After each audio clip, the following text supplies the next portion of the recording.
we saw yesterday, and as the turning continues, at the end an eruption releases on the north. It was another filament and appears to be headed northward as well. The eruptions are sparking slightly higher flare marks on the X-ray charts, and the coronal hole stream has arrived in the solar wind. That's the signature there in the solar wind, leading to the rise in purple plasma speed. It is a minor impact, and we've only got a bit of geomagnetic instability. Looking back at yesterday's southern eruption, it was a two-component CME that NASA's Enlil spiral shows a minor impact for coming tomorrow night. Should be about as powerful as this coronal hole stream is. Before we get going with the articles, I want to let you know that viewers who don't know what I look like tried guessing which one is me in the photo I shared yesterday of Observer Ranch long-term members who already live in town. Guesses included everyone except Catherine. And for those new here, I am the guy in the shirt calling out election fraud, next to the pretty Vietnamese girl who happens to be our CEO and my wife. Anyway, good news to kick off the science today with the Great Barrier Reef annual report, and it's a big win for the coral. All the coral numbers and proliferation indices are growing, while the numbers of bleachings and crown-of-thorns starfish outbreaks are down.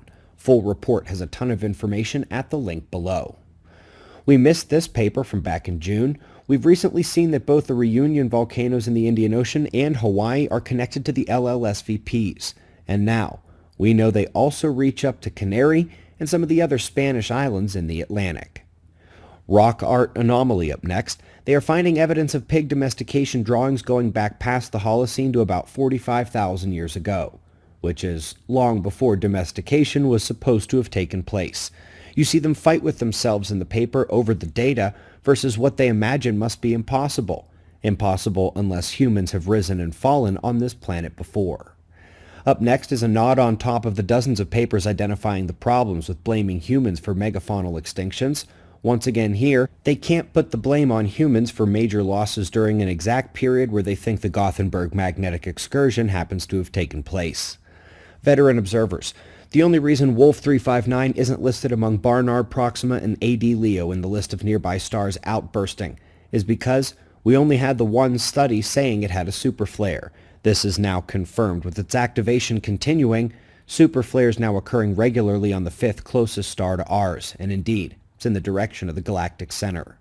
As you saw yesterday, we are in the midst of another data run on Earth's rotation. We jump a bit faster again in the prediction update today, and we're seeing if they come back here in the upcoming days to wipe the data for a fourth time this year.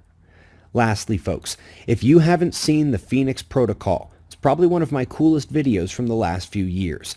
There are animals that don't age, some that can revert to juvenile state and start life again, some that can die and come back better adapted through cryptobiosis. And humans, we have a way to push our natural clocks as well. I'm doing the Phoenix Protocol during the Saturn opposition on August 2nd. Maybe some of you would like to join me. Watch that video.